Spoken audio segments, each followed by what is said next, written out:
కేంద్ర ప్రభుత్వం కీలక నిర్ణయం తీసుకుంది. వలస కూలీల కోసం 5 కిలోల గ్యాస్ సిలిండర్ల సరఫరా పెంచింది. ప్రతి రాష్ట్రంలో రోజువారీ కోటాను డబుల్ చేయాలని నిర్ణయం తీసుకుంది. రాష్ట్ర ప్రభుత్వాల అధీనంలో సిలిండర్ల పంపిణీ జరగనుంది. రాష్ట్రంలోని వలస కూలీలకు మాత్రమే 5 కిలోల సిలిండర్లు అందిస్తారు.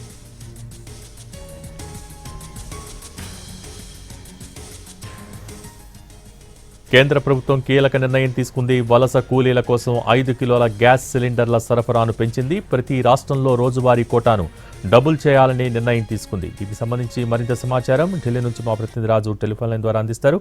రాజు,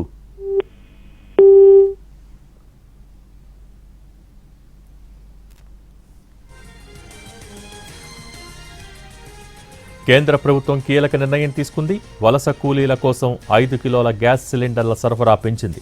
ప్రతి రాష్ట్రంలో రోజువారీ కోటాను డబుల్ చేయాలని నిర్ణయం తీసుకుంది. రాష్ట్ర ప్రభుత్వాల అధీనంలో సిలిండర్ల పంపిణీ జరగనుంది. రాష్ట్రంలోని వలస కూలీలకు మాత్రమే 5 కిలోల సిలిండర్లను అందిస్తారు.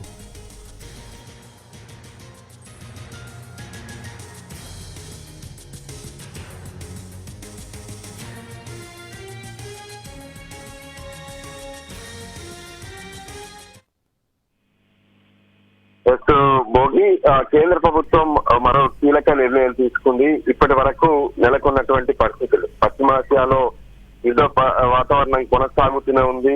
ఒకవైపు ఇరాన్ పైన అమెరికా ఇజ్రాయెల్ దాడులు కొనసాగుతూనే ఉన్నాయి. ఈ నేపథ్యంలో హర్మూజ్ జలసంధి నుంచి రావాల్సినటువంటి గ్యాస్ సరఫరాకు కూడా కొంత ఆటంకం కలుగుతున్నప్పటికీ సో ఈ విషయంలో భారత్ కు సంబంధించినటువంటి నౌకలకు కొంత అవకాశం దక్కింది. అవన్నీ కూడా భారత్ కు చేరుకుంటూనే ఉన్నాయి. అయితే దేశంలో ప్రస్తుతం నెలకొన్నటువంటి పరిస్థితుల నేపథ్యంలో గ్యాస్ తో జరుగుతున్నటువంటి ఇబ్బందులు, ముఖ్యంగా హోటళ్లు, దాంతో పాటు కొన్ని పారిశ్రామిక రంగాలకు సంబంధించినటువంటి కొన్ని కంపెనీస్ కూడా మూతపడుతున్నటువంటి పరిస్థితులు కనిపిస్తున్నాయి. దాంతో వలస కార్మికులు తిరిగి తమ స్వస్థలాలకు వెళ్లాల్సినటువంటి దుస్థితి కూడా నెలకొంది. కొంతమంది మళ్ళీ వాళ్ళ స్వస్థలాలకు వెళ్లేందుకు తిరుగు ప్రయాణం అవుతున్నటువంటి పరిస్థితులు కూడా కనిపిస్తున్నాయి.